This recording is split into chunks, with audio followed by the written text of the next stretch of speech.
Yogen Singh as a subject teacher of English, going to explain about the blueprint of English. मेरे प्यारे बच्चों, आज हम बताएंगे blueprint के बारे में. Blueprint और रूपरेखा. The blueprint means it is just a structure on which your paper will be set. Now I have talked about so many students. They complain, yes sir, I have learned a lot of things from my literature section, even though I have not got good marks. The reason behind it that they have not prepared themselves according to blueprint. मेरे प्यारे बच्चों, काफ़ी आपने तैयारी भी की होगी, सारे क्वेश्चन की तैयारी की, लेकिन हमारे तब भी अच्छे मार्क्स नहीं आते. उसका रीज़न होता है कि हमने अपनी तैयारी ब्लूप्रिंट के अकॉर्डिंग नहीं की होती है. हमें ये पहले देखना होगा हमारे किस सेक्शन से कितने मार्क्स का पेपर आएगा. अगर उसके तहत हम पेपर की तैयारी करेंगे, definitely you will get good marks. तो now let's begin with the blueprint. So now blueprint is an English subject. Now it's for the 9 to 10. Now first section is reading section. Reading section contain 20 marks. तो reading section में basically हमें पढ़ना होता है. There are two passages, comprehension passage. उन्हें हम पढ़ना होगा और उसके बिहाफ पे हमें कुछ आंसर्स देने होंगे. तो in this section all passages question answer will be MCQ. सारे जो क्वेश्चंस आएंगे वो एमसीक्यू के बेस्ड आएंगे. एमसीक्यू मतलब मल्टीपल चॉइस क्वेश्चन. इसमें क्या होगा कि एक क्वेश्चन दे रखा होगा, उसमें आपको 4 ऑप्शन में से आपको find out. It is very easy for all. तो इसमें जो पहला पैसेज होगा फैक्चुअल होगा. Factual mean the passage based on the evidence which have proof in the history. The passage, तो in this passage you have to find out 10 question which is given in the passage by your choice. There are 4 choice given the particular one question. यानी एक question दे रखा होगा, उसमें 4 option दे रखे होंगे और उस 4 ऑप्शन में से हमको एक ऑप्शन सही करना होगा. तो in order to attempt that question there are 2 ways. पहला तो हमें तरीका ये आना चाहिए कि हमें जो पैसेज में वर्ड दे रखा है वो फाइंड आउट कर लें. उस वर्ड को फाइंड आउट करके हमें पैसेज से मैच करें, तो you will easily get your answer. तो सेकंड में discursive. Discursive mean random statement. Something is given by something, and after the second paragraph we are talking about something. So we keep on discussion. So in this passage we have to understand what the writer, what the passage is going to say. So in given poem or in given passage, so we have to discuss जो passage में दे रखा है उसमें again वही MCQ based questions आएंगे. MCQ means multiple choice question. इसमें एक question दे रखा होगा, उसके 4 ऑप्शन होंगे और आसानी से आप उसका आंसर फाइंड आउट कर सकते हैं. इसमें कोई जो कम स्लो लर्नर भी हैं वो भी अच्छे से अच्छे मार्क्स ले सकते हैं. रीजन भी क्या, we don't have to find anything, we just match the word which is given in the passage with the question. यानी क्वेश्चन में जो वर्ड दे रखा है उसके अकॉर्डिंग मैच करना है और उसके अकॉर्डिंग आंसर फाइंड आउट करना है. तो नाउ तो definitely you will get good marks in the reading section. I hope so you will get 20 after 20 in this section, because now this question based on MCQ. So there is no problem, I think so. If you have problem you can contact us. Now the second one, writing section. Writing section in which we have to write something. So it contain 20 marks again. So writing section contain 20 marks in which there are the one question which have 10 questions. Which have 10 questions or 1 marks each, which is based on tense, modals, reporting, speech, request, statement and determinant. Like basically we can say grammar. यानी grammar पे based हमारे पे 10 question आएंगे और basically किसके form में आएंगे, fill in the blanks के फॉर्म में आएंगे. But still we have the opportunity because again it is a MCQ based. हमें simply find out क्या करना है, एक question दे रखा है उसमें और हमें उसके right answer find out करना है. There are 2 वे. अगर आपको राइट आंसर पता तो बहुत अच्छी बात है, या फिर हम गलत आंसर देख लें तो अल्टीमेटली आपको आंसर मिल ही जाएगा. फिर second thing is 10 marks. another 10 marks for the formal letters or the analytic passage. Formal letters are those letters which are having a set of rules. यानी formal letter 5 types के होते हैं जो कि will take on our new session. तो हम formal letters पढ़ेंगे. Formal letters आपको officially write to application to your DD or write to application to your official complaint, whatever we are talking about the complaining, that's come the formal letters have set of rules. तो ये बच्चे मेरे प्यारे जो 5 marks का आएगा जिसमें 1 marks आपके फॉर्मेट का होगा. अगर कोई बच्चा फॉर्मेट भी बना देगा तो easily he will get 1 marks. तो यहाँ analytical paragraph. Analytical paragraph is that the some pictures are given, we have to analyze them कि what the picture say, यानी वो पिक्चर जो दे रखा है, जो डायग्राम दे रखा है, वो क्या कहना चाह रहा है.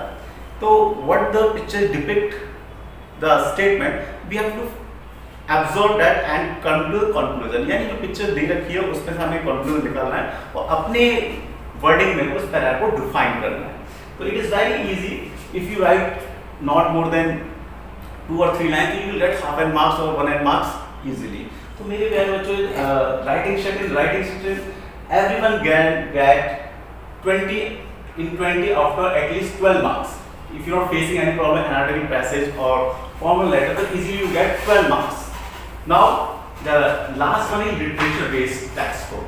It contains 40 marks. So now the 40 marks having a 5 sections. So in 5 sections, first one is poetry. In our syllabus there are the 11 poems. If you learn 11 poems, then you will easily get 5 marks. Because आप poem पढ़ रहे हैं, सिर्फ 11 poem से आप writer name और poem name ही पढ़ लेंगे तो you will easily get at least 2 marks from the 5. अगर ज़्यादा मेहनत नहीं कर पा रहे हैं तो पोएम के राइटर और नेम पढ़ लीजिए, 2 मार्क्स उसमें आ जाएंगे कि ऑथर पूछता है और ही और शी पूछता है, तो उसमें से आप 2 आउट ऑफ 5 भी ले सकते हैं. Second, drama. It is basically from your text book. एक एक्सट्रैक्ट दे रखा है, you have to read as a comprehension, उसमें the find out करना. On the basis of that aspect, the question will be asked by the examiner or the paper. तो उस paper के according हमें उसके आंसर देने. तो ये भी बहुत इजी है क्योंकि हमको एक्सट्रैक्ट में से उसका राइट आंसर देखना है. फिर इसका सेकंड पैराग्राफ है जिसमें 4 क्वेश्चंस होंगे और ये शॉर्ट टाइप क्वेश्चंस हैं और जिसमें 2 मार्क्स ईच, यानी 4 क्वेश्चंस होंगे और 2 मार्क्स के एक क्वेश्चन रहेगा. तो इसमें बेसिकली आपकी जो भी बुक है first flight and footprint without feet, उसमें से शॉर्ट टाइप क्वेश्चन रहेगा और easily you will get at least 8 out of 6. अगर आपको थोड़ा भी उसके बारे में जानकारी है, you will go through the chapter. Actually the syllabus already deleted. This 8 chapter has been deleted from your syllabus. So it is very easy for you to add good marks in the literature section.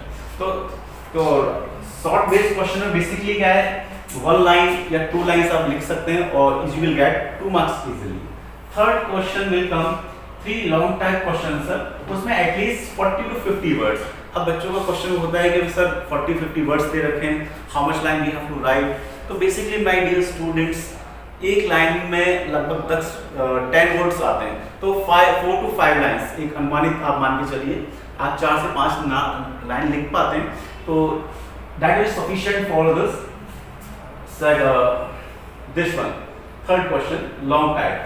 अगर 4 से 5 line में answer देंगे तो you will get 4 marks for 3 question to get 12 marks, यानी 4 marks each question. यानी 4 marks के question में at least 4 लाइनें लिखनी है आपको. 2 मार्क्स का है तो 2 मार्क्स. तो माय डियर स्टूडेंट्स, आप इसमें से जो भी लॉन्ग टाइप क्वेश्चंस हैं जिसमें 4 क्वेश्चन रहेंगे और एक क्वेश्चन 3 मार्क्स का है, जबकि इसमें you have the option to attempting 4 question out of 6, यानी 6 क्वेश्चन टोटल रहेंगे जिसमें आपको 4 क्वेश्चन करने हैं और एक क्वेश्चन 3 मार्क्स का है. तो you will easily get the good marks, but for that you have to prepare. You have to go to your chapters, chapter writer name, author name and the summary as well. The fourth one is long type questions. Again, long type questions are paragraph type questions. The long type question again, it must be in the 100 to 120 words. Again, the statement which I was repeating previous, okay, 100 words or 120 words means 1 page. Because in 1 line, I think 10 words, so 10 lines means 1 page. You just easily calculate. If you fulfill the 1 page, it will get you 5 marks. So try to cope up with the summary. अगर आपको कुछ आता भी नहीं है तो you have to learn your summary. If author is asking something, if you write related to something to that particular chapter, definitely you will get marks. अगर हम कुछ ना कुछ लिखेंगे instead of making it blank, अगर हम छोड़ने की बजाय खाली छोड़ने के कुछ ना कुछ लिखें तो definitely your exam will give you good marks. तो same thing, but this question will come your first slide. आपकी फर्स्ट स्लाइड जो बुक है उसमें से आएगा. और सबसे बड़ी बात क्या है कि earlier was there 11 chapter from which 5 chapter has been deleted. तो कौन कौन से चैप्टर इसमें डिलीट हुए हैं आप देखिए इसमें। फर्स्ट राइट में how to tell in the wild animal, एक चैप्टर ये डिलीट हो गया। दूसरा ट्रीट डिलीट हो गया, पोयम थी ये, for which will the order और फॉर एनी ग्रीक ग्रोल। तो इसमें ये रखे हैं आपके। अब इसमें ये देखो फुटप्रिंट विदाउट फीट में 3 चैप्टर्स डिलीट हो चुके हैं हमारे। The midnight visitor, the question of trust, the book that saved the earth. In earlier it was a lengthy syllabus.